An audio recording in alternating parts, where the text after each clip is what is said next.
Hello friends, today in this video I'm gonna show you how to shut down a computer in Windows 10.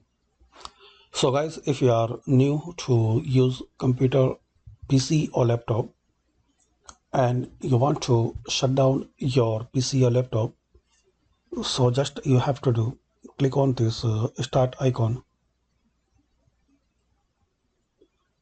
and here click on this power icon. So left click on power icon and again click on shutdown. It will close all apps and turn it to off. But make sure before shut down your PC or laptop, you should save all your open document. So very basic and simple steps. Click on this start, then click on this power icon, then again click on shutdown. Hopefully guys you like this video. Thanks for watching this video.